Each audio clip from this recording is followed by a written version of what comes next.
You need a workbench? Well, have I got the deal for you. Come on down to Dr. Bill's Workbench Emporium and Free Clinic, where the deals are so hot, you'll think you're running a favor. We got big workbenches, little workbenches, and everything in between. This sale is gonna... Hey y'all, Johnny Builds here. Now, if you're looking for a workbench that's super practical, that does a lot of things really well, this is the video for you. This workbench is super easy to build. It's adjustable height. It's got tons of storage. It's got a vise, and nothing sticks to it. Not glue, not epoxy, nothing. Let's get started. Last year I got this Husky work table from the Home Depot for a sponsored deal that I did with them. Now this is the 52-inch model with 2 drawers, and I turned this into my outfeed table. All right, hold on, that twisted dust hose is really bothering me. Let me fix that real quick. Okay, that's better. So I really liked how versatile this table was and how easy it is to raise and lower. As a matter of fact, I liked it so much, I bought the 72-inch version with my own money, and I use this thing constantly around the shop.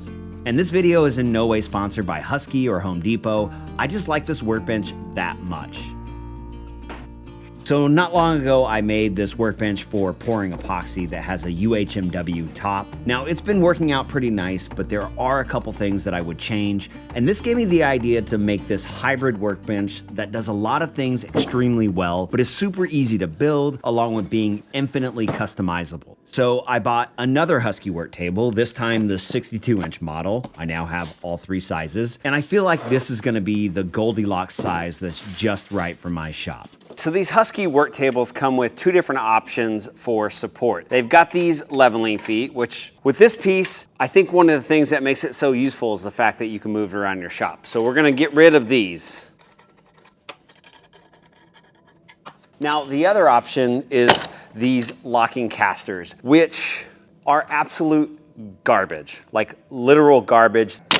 Take these, throw them in the trash. Actually, don't throw them in the trash because that's wasteful, and you know, we'll find something else for these that doesn't need to be so good. I found some really nice double locking casters on Amazon. I'm gonna have these linked down below, and these are fantastic.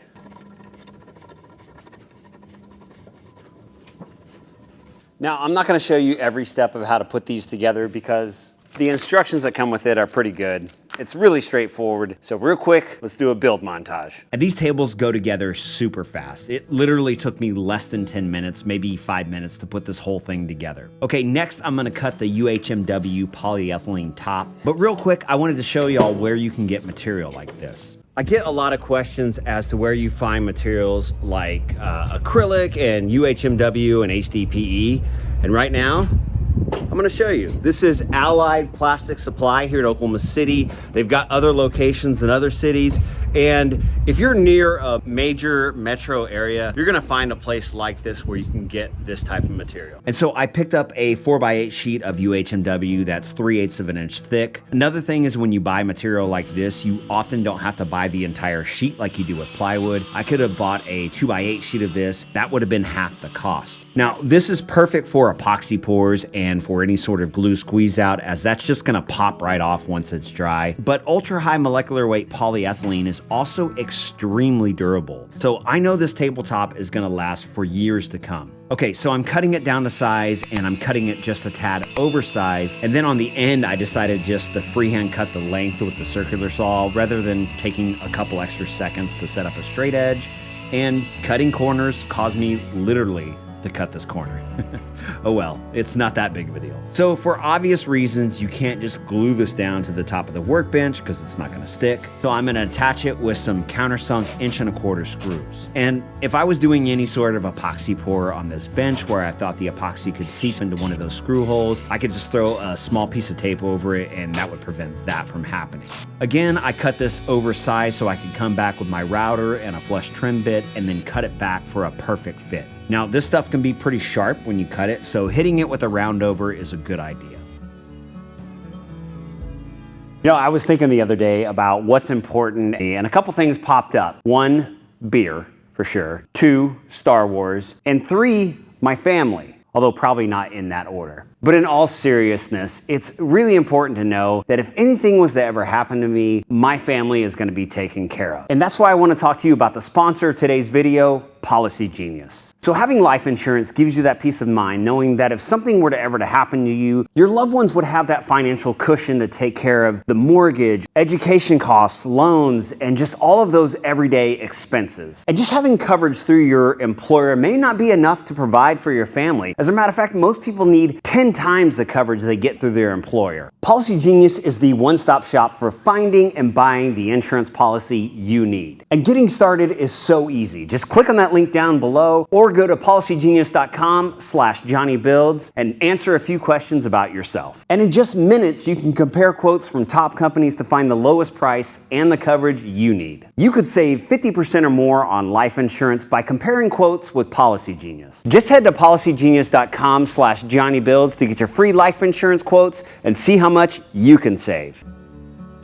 All right, on to building the cabinet, and this is gonna house all my screws and small part storage down below. And I actually thought about making plans for this workbench, but I really think this build is so straightforward that I decided that would be unnecessary. If you need dimensions or a cut list, I'm happy to send you the SketchUp file. Just drop me an email or shoot me a DM on Instagram @JohnnyBuilds. Plus, this piece that I'm making here is just showing you what's possible with this workbench as a platform. Maybe you want drawers instead of those organizers, or you want some doors, or maybe you don't need any storage at all. You could always get the version that has drawers already built in, like my outfeed table, but then you wouldn't be able to add the vise like I'm gonna do later on. I'm also gonna drop links for the Husky work table where you can see all the different sizes, 52 inches, 62 inches, and 72 inches. It comes with and without drawers, and I think it comes in 2 different colors, white and black. And again, I'll have that all linked down below. And again, let me reiterate, this isn't a sponsored build by Husky or Home Depot. I just really like this Husky bench that much, and I think it's the perfect platform to make this ultimate hybrid workbench. I also think you could take this basic concept and build your own static workbench without having to buy the Husky bench. But personally, I think the adjustable height feature is my favorite part of this bench. I love that I can lower it when I'm working on some big pieces, or I can raise it when I'm working on something smaller. I can change the height and drop it down and use it as a desk, which I do all the time. I can raise the height and load and unload things from the bed of my truck. And while this thing isn't built like a Mack truck, it's pretty dang sturdy and robust. And so far, I haven't been able to tear up one, and I've been using this thing for over a year. I also think that this is the perfect workbench for any shop size. If you're in a one-car garage, awesome. Maybe you get the 52-inch model and it's your outfeed table, but it can also be your assembly table and your workbench all rolled into one. If you're in a larger shop like mine, it's perfect for moving around the shop, but then it's small enough to push out of the way when I don't need it. So I'm using these Husky storage containers or organizers for screws and small parts, and to ensure that that fits the drawer, I'm actually using the organizer itself to set the fence on my table saw to cut the bottom of the drawer. I'm also using pocket holes to assemble that lower cabinet and the drawers, as this is the quickest way to do it, but it's still gonna be nice and sturdy. And as I was building this, I sort of had a general concept of what I wanted, but I'm figuring out the process of how it's all going together on the fly as I'm building it. Another thing to note is that I built the entire lower cabinet from one 4x8 sheet of radiata pine plywood. So again, if you need that cut list, just shoot me a message on email or over on Instagram. Okay, so I've cut the sides of the drawers, or trays really, that are gonna hold the organizers, and I'm also gonna attach these with pocket holes.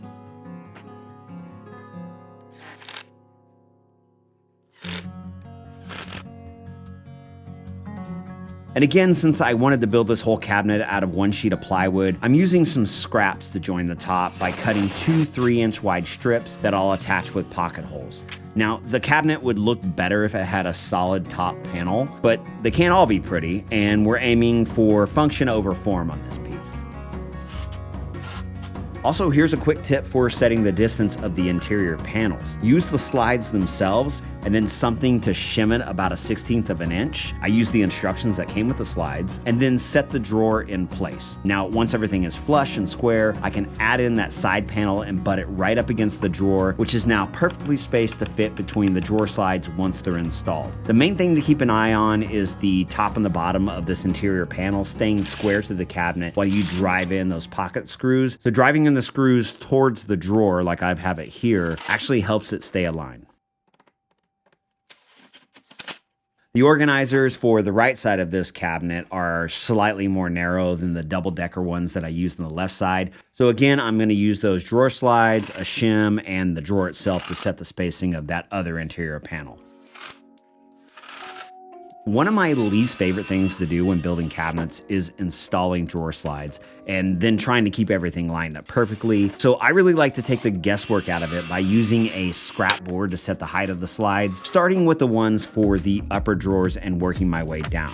Then I can cut that scrap board to size for the next lower drawer and then repeat this process until all the slides are in place. Another trick I like to use is using SketchUp to mock up my drawer locations and the spacing between. This allows me to get all my dimensions and measurements without having to actually measure inside the cabinet over and over again and potentially getting something kind of off.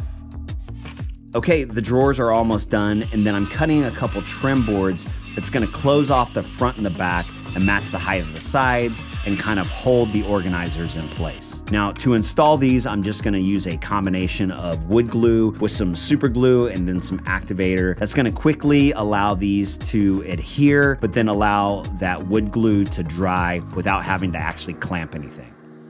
Again, I was trying to get the most out of the scraps that I had left over, so a few of these I had to use 2 pieces because I ran out of material long enough. And then this happened. Check your glue bottle lids, folks. Too bad this bench doesn't have a UHMW top as well.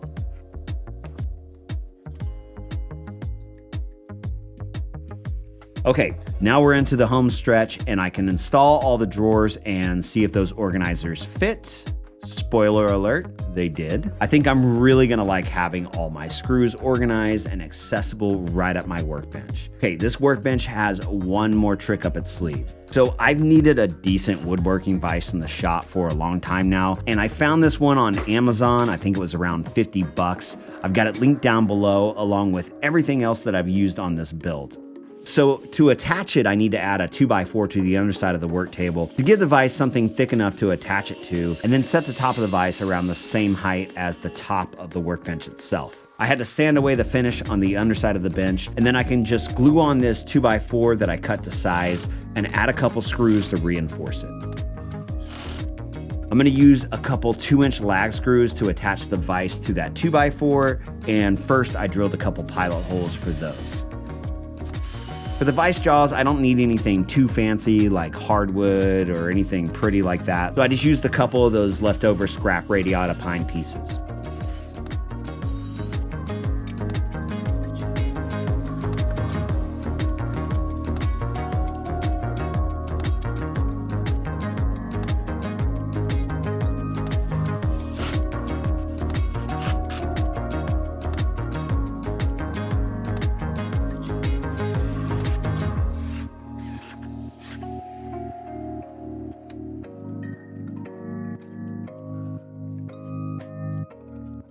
Finally, I want to close off the backside, which I did with a couple 1/4-inch project panels of birch ply. This isn't entirely necessary, but aesthetically, I think it looks better.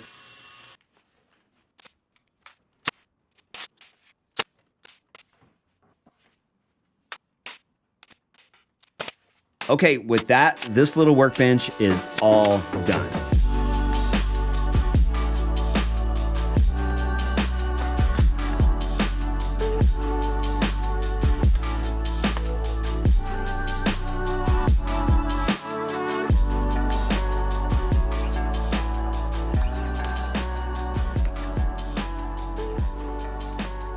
What do you guys think?